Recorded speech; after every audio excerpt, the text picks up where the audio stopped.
आज के लेक्चर में हम डिस्कस करेंगे derivation of energy of electron in n orbit. ठीक है कि एनर्जी की डेरिवेशन करेंगे, हम इक्वेशन फाइंड करेंगे जिसमें हम किसी भी ऑर्बिट में मौजूद इलेक्ट्रॉन की एनर्जी को फाइंड कर सके। ठीक है, लेट्स सपोज यहाँ पर जो है न्यूक्लियस के अराउंड जो है वो इलेक्ट्रॉन मौजूद है, तो इसकी एनर्जी जो है वो हम किस तरह से फाइंड करेंगे। ठीक है, जो इसकी एनर्जी होगी वो हम किस तरह से फाइंड करेंगे।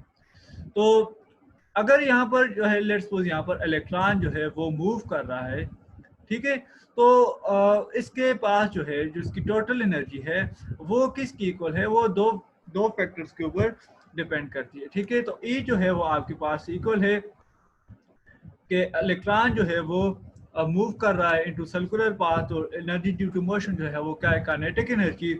और दूसरा जो है वो न्यूक्लियस और इलेक्ट्रॉन्स के दरमियान जो इलेक्ट्रोस्टैटिक फोर्स है वो क्या प्रोवाइड कर रही है, वो इसको प्रोवाइड कर रही है पोटेंशियल एनर्जी। ठीक है, तो दो टोटल एनर्जी ऑफ इलेक्ट्रॉन जो है यहाँ पर जो मौजूद इलेक्ट्रॉन है उसके ऊपर दो एनर्जीज हैं, एक तो इसकी काइनेटिक एनर्जी जो मूव कर रहा है, और दूसरा न्यूक्लियस और इलेक्ट्रॉन के दरमियान जो इलेक्ट्रोस्टैटिक फोर्स है वो इसे क्या प्रोवाइड कर रही है, वो इसे जो है वो पोटेंशियल एनर्जी प्रोवाइड कर रही है।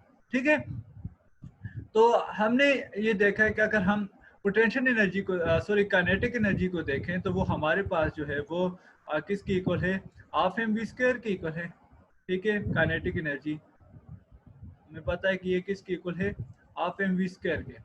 अब ये पोटेंशियल एनर्जी क्या है, potential energy basically work done है कि इलेक्ट्रॉन ऐसी जगह पर मौजूद था जहां पर जो है वो इसके ऊपर कोई फोर्स नहीं लग रही थी, इन्फिनिटी पर था, जहां पर न्यूक्लियस की इसके ऊपर कोई फोर्स नहीं लग रही। तो हमने क्या किया है कि इस इलेक्ट्रॉन को लेकर आए हैं वो इधर इस न्यूक्लियस के पास, ताकि इसके ऊपर जो है वो कूलम फोर्स जो है वो लग सके। तो इसका असल में हमने क्या किया, इसके ऊपर वर्क डन किया है, और जो वो वर्क डन है वो किसकी इक्वल है, वो वर्क डन इक्वल है इस कूलम फोर्स के। ठीक है, जो इसके न्यूक्लियस के ऊपर लग रही है, और डिस्टेंस जो है वो आर की इक्वल है कि कितने डिस्टेंस से हमने इसको मूव करवाया है। ठीक है, तो ये हमारे पास जो है पोटेंशियल एनर्जी किसकी इक्वल है, पोटेंशियल एनर्जी जो है वो इक्वल है हमारे पास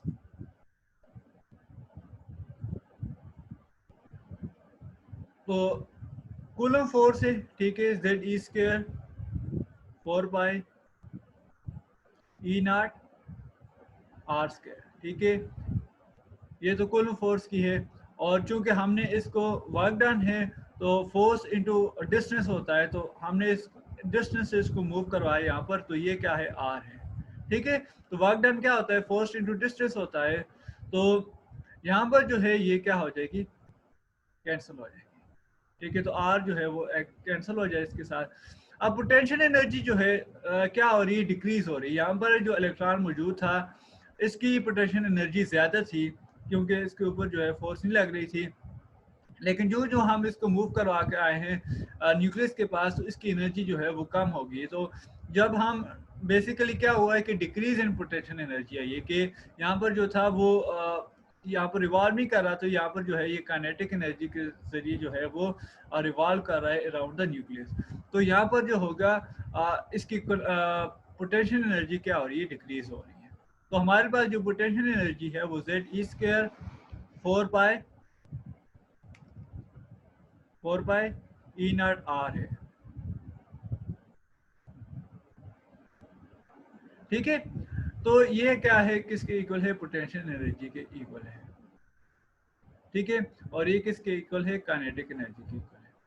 तो हमारे पास मैंने अभी जो है वो लिखा है डेफिनेशन में, इक्वेशन लिखी है कि जो टोटल एनर्जी है वो किसके इक्वल है, वो kinetic energy plus potential energy है। तो काइनेटिक एनर्जी जो है वो हाफ एम वी स्क्वायर है।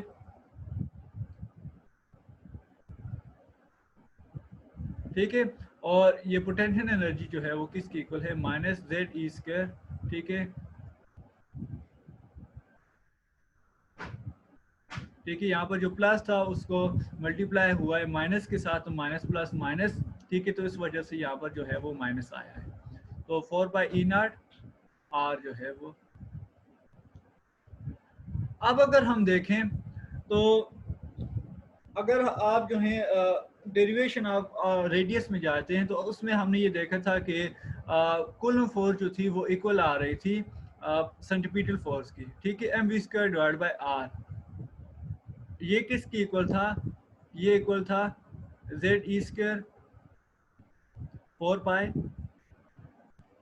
ई नॉट आर के, ठीक है। तो यहाँ पर जो आर स्क्वायर के, सॉरी, तो एक आर जो होगा वो दूसरे आर से कट जाएगा, तो ये आपके पास क्या आएगी? जेड ई स्क्वायर, एम वी स्क्वायर की क्या वैल्यू आएगी? जेड ई स्क्वायर 4 पाई ई नॉट और आर, ठीक है, एक आर जो था। तो ये क्या किसकी वैल्यू है? एम वी स्क्वायर की है, ठीक है। तो इसको आप इक्वेशन नंबर 1 का नाम दें, इसको इक्वेशन नंबर 2 का नाम दें, और इसको आप इक्वेशन नंबर 3 का नाम दें, ठीक है।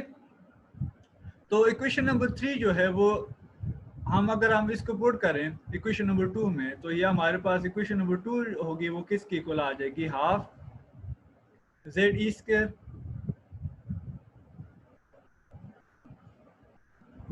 Z E square 4 pi E naught are, ठीक है, और माइनस जो है वो Z E square 4 pi E naught are, ठीक है। तो ये हमारे पास जो है वो इसके इक्वल है। अब जो है वो अब हम क्या करते हैं? अब हम जो है वो यहाँ पर इस इक्वेशन को सॉल्व करते हैं, ठीक है। तो इस इक्वेशन में हम क्या करेंगे? इसका एलसीएम लेंगे, ठीक है। इसका हम एलसीएम लेंगे, तो एलसीएम के बाद जो होगी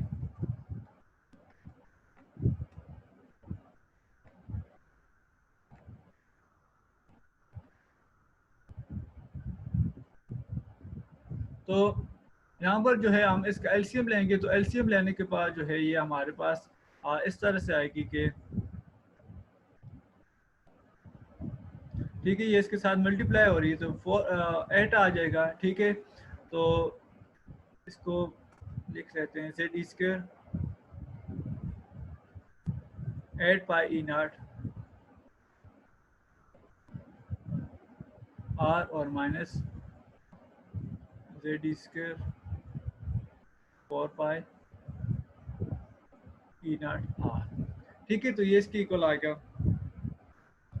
अब जो होगा ये हमारे पास जो है ये जो वैल्यू आएगी, ठीक है, जब हम इसका एलसीएम लेंगे, तो एलसीएम में क्या होगा?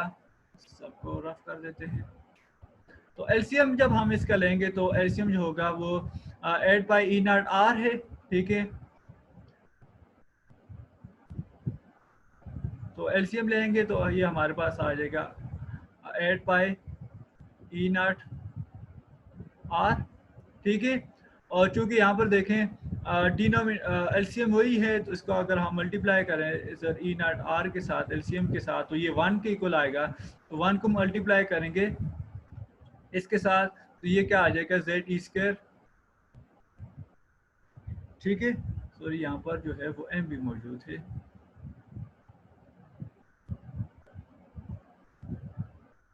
ठीक है।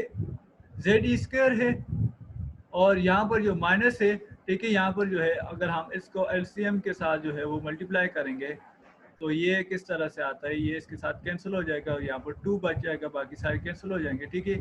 तो ये 2 है, तो 2 को जब हम इसके साथ मल्टीप्लाई करेंगे तो यहाँ पर क्या आ जाएगा? ये -2 जेड ई स्क्वायर आ जाएगा, ठीक है। तो 1 - 2 किसके इक्वल होता है? -1 क्या इक्वल आएगा? तो ये आपके पास बन जाएगी equation Z E square 8 pi E naught are, ठीक है। तो ये इसके इक्वल आ जाएगा। ये हमारे पास जो है वो एनर्जी की इक्वेशन है, ठीक है। तो एनर्जी की इक्वेशन क्या है? ये क्या? Equation number 4। अब इसमें देखिए यहाँ पर जो है z जो है किसको जाहिर कर रहा है? एटॉमिक नंबर को जाहिर कर रहा है। ई स्क्वायर जो है वो हमारे पास जो है वो चार्ज ऑन इलेक्ट्रॉन है, ठीक है। और ई नॉट जो है परमिटिविटी ऑफ स्पेस है। दूसरी जो बात है यहाँ पर आर, ठीक है, तो आर बेसिकली क्या है, रेडियस ऑफ ऑर्बिट है, उस ऑर्बिट का रेडियस है। तो हमने क्या किया था, जो पिछली जो हमने डेरिवेशन की थी तो उसमें हमने आर की वैल्यू को फाइंड किया था, ठीक है। तो आर की जब हम वैल्यू को लिखते हैं तो आर की वैल्यू हमारे पास क्या आई थी, आर की वैल्यू जो थी वो N square H square E naught, ठीक है। तो ये हमारे पास जो है वो 4 पाई, तो ई नॉट जेड ई स्क्वायर पाई एम, ठीक है, तो ये इसके इक्वल है। तो जब हम इस आर की वैल्यू को पुट करते हैं इस, ठीक है, जब आपकी आर की वैल्यू को आप इस क्वेश्चन में पुट करेंगे तो ये आपके पास क्वेश्चन बनेगी ZE4, ठीक है, ZE4M और 8 आपके पास जो होगा वो e naught square n square H square, ठीक है। तो ये आपके पास जो है एनर्जी जो होगी वो इसकी इक्वल होगी, ठीक है। तो ये आपके पास जो है एनर्जी की फाइनल इक्वेशन है कि जब आप आर की वैल्यू जो है वो इधर पुट करेंगे तो आपके पास जो है इक्वेशन नंबर 5 आ जाएगी, ठीक है। तो आप क्या करेंगे, अब देखें यहाँ पर बाकी सारी चीज़ें जो हैं वो कांस्टेंट हैं, ठीक है। यहाँ पर सॉरी जेड का स्क्वायर आएगा क्योंकि यहाँ पर ये मल्टीप्लाई होगा इसके साथ।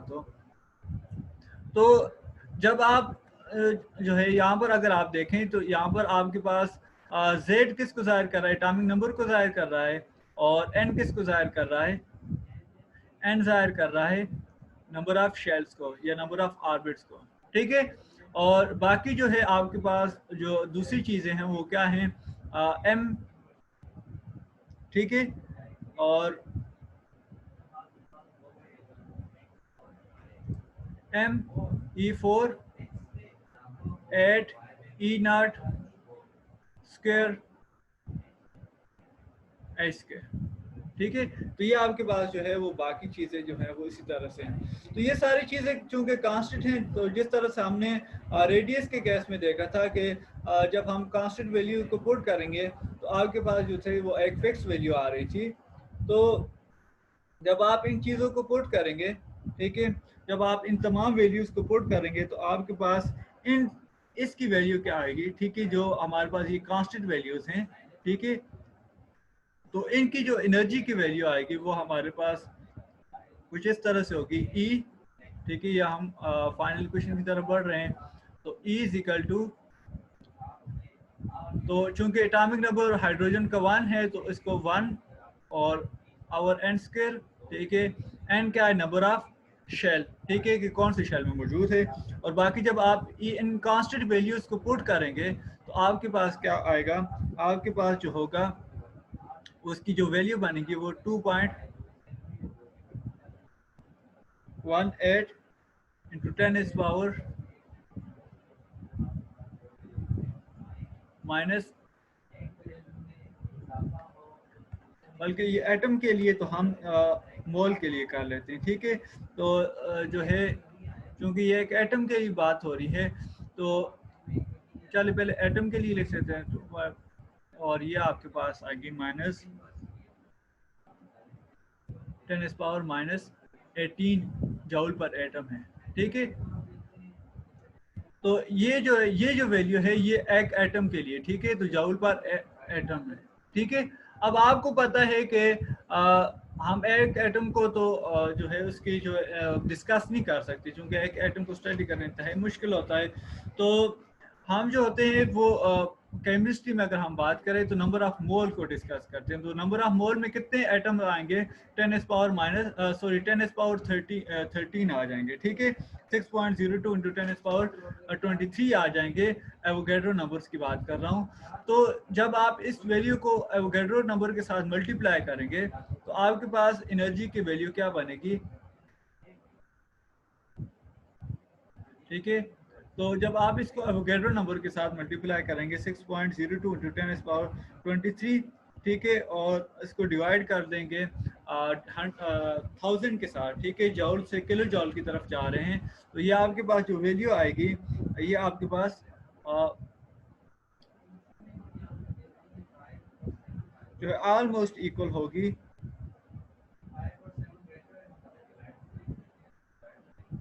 ठीक है किलो जॉल पर मोल।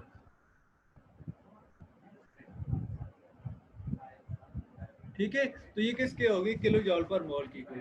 तो जो आपके पास एनर्जी की फाइनल वैल्यू बनेगी, ठीक है, जो एनर्जी की फाइनल वैल्यू बनेगी वो किसकी इक्वल होगी, वो आपके पास जो होगी, हमारे पास इसको हम मल्टीप्लाई कर देंगे इसके साथ, तो एनर्जी की जो फाइनल वैल्यू है वो हम उसको इस तरह से लिख सकते हैं कि E इज इक्वल टू, ठीक है, और 1312.36, ठीक है, डिवाइड बाय n स्क्वायर, ठीक है, ये माइनस इसके साथ लिख लें, ठीक है, और ये क्या है किलो जॉल पर मोल है।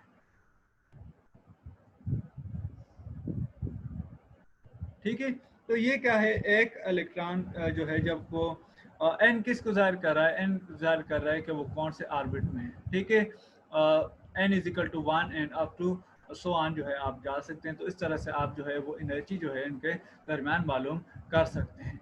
ठीक है, अगर यहाँ पर आप देखना चाहते हैं कि ये जो है यहाँ पर कन्वर्जन किस तरह से हुई है, 2.18 इंटू 10⁻18 पहले क्यों है, तो ये मैंने आपको बताया कि चूंकि ये जो हम डिराइव कर रहे थे जब हमने पहले बात की थी, तो वो हम एक एटम की बात कर रहे थे। ठीक है, तो एक एटम के यहाँ पर जो इलेक्ट्रॉन मौजूद है उसकी एनर्जी की बात कर रहे हैं। तो हमारे पास जो होता है इलेक्ट्रॉन जो होते हैं एक एटम में तो होते हैं, लेकिन हम एक एटम को डिस्कस नहीं कर रहे होते, उसको स्टडी नहीं कर रहे होते, बल्कि हम नंबर ऑफ मोल्स को स्टडी कर रहे होते हैं। तो हम क्या करेंगे, उस एनर्जी को मल्टीप्लाई कर देंगे एवोगैड्रो नंबर के साथ, और साथ में हमारे पास जो होगा वो 1000 के साथ जॉल को किलो जॉल में कन्वर्ट करने के लिए। ठीक है, तो हमारे पास ये जो वैल्यू थी जो एटम के लिए आई थी, तो इसको अगर हम, ठीक है, ये हमारे पास जो पहली वैल्यू बनी थी वो इस तरह से थी कि 2.1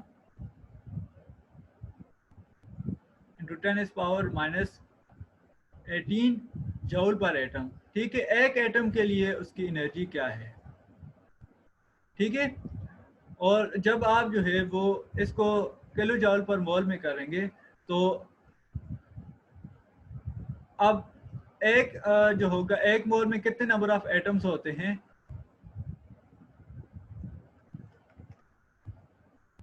एक मोल में जो है एवोगैड्रो नंबर ऑफ एटम्स होते हैं, और वो एवोगैड्रो नंबर किस इक्वल है 6.02 इंटू 10⁻23, और एक किलो जॉल में कितने जॉल होते हैं, 1000 होते हैं, तो आप इसको डिवाइड कर दें। ठीक है, जब आप इसको आपस में मल्टीप्लाई करेंगे तो आपके पास जो होगी वो वैल्यू आएगी 1312 इंटू 0.36। ठीक है, 1312 और 0.36 जो होगी वो किलो जॉल पर मोल, वो इसकी एनर्जी आएगी। ठीक है, तो ये क्या है एनर्जी ऑफ इलेक्ट्रॉन।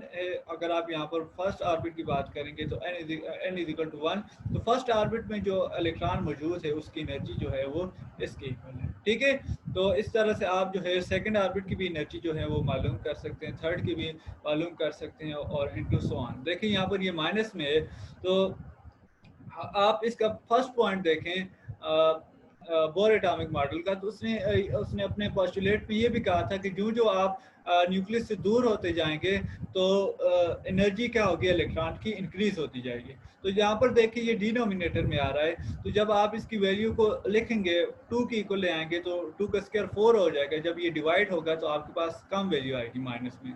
तो लेट्स सपोज अगर आप इसको 4 लिखते हैं तो ये माइनस 400 एंड समथिंग आएगा। ठीक है, 400 एंड समथिंग आएगा। तो माइनस में क्या आ रही है, वैल्यू कम आ रही है, इसका मतलब ये है कि उसकी एनर्जी ज्यादा है। तो जो आप न्यूक्लियस से दूर होते जाएंगे तो एनर्जी इलेक्ट्रॉन की क्या होती जाएगी, इंक्रीज होती है। तो ये थे हमारे पास derivation of energy of electron in n orbit.